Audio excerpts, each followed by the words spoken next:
পুজোর হুল্লোড়ে বেশ অনেক দিন পর তোমাদের সাথে নতুন একটা ব্লগ শেয়ার করছি। তো চলো পুরো ভিডিওটা দেখো, আর কেমন লাগলো অবশ্যই জানিও। তোমাদের পুজো কেমন কাটলো সেটাও কিন্তু জানাতে ভুলো না।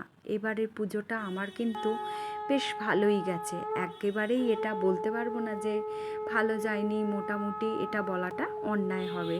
তো যাই হোক, আজকে তোমাদের সাথে যে ভিডিওটা শেয়ার করছি দিনটা ছিল কোজাগরী পূর্ণিমার একদিন পরে, মানে যেদিনকে আমাদের পুরানো বাড়িতে আর কি মায়ের বিসর্জন হবে।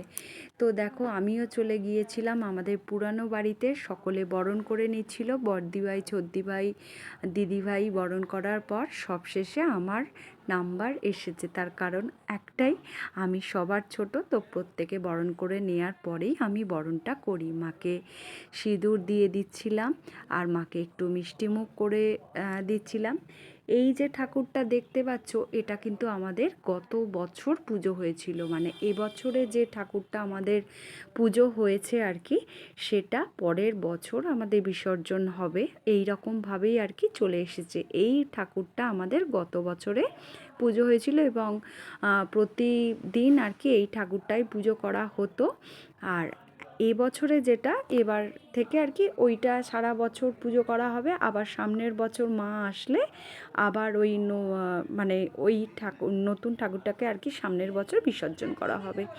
তো মোটামুটি বাড়ির সবেই আর কি, তোমরা তো জানোই, আগেই শেয়ার করেছিলাম যে আমাদের সবেই আর কি চতুর্থীর দিনকে নিয়মভঙ্গ মিটেছিল অসৌজে।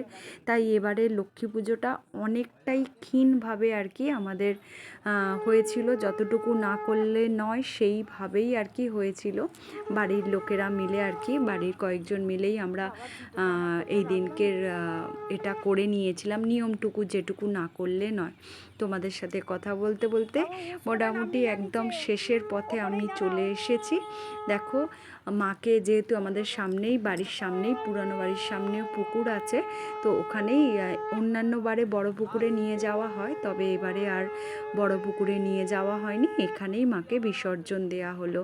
তো আজকের ব্লগটা তোমাদের কেমন লাগলো অবশ্যই কমেন্টস করে জানিও। ও হ্যাঁ, সবাইকে জানাই শুভ বিজয়ার, বড়দের প্রণাম, আর ছোটদের জন্য রইল আমার তরফ থেকে অনেক অনেক অনেক আদর ভালোবাসা। সবাই খুব ভালো থেকো, সুস্থ থেকো। খুব তাড়াতাড়ি নতুন একটা ব্লগে আবার সকলের সাথে দেখা হবে, কথা হবে। মা লক্ষ্মীর কৃপায় তোমাদের সকলের ওপর সকলের সুখ, শান্তি, সমৃদ্ধি, শ্রীবৃদ্ধি কামনা করি।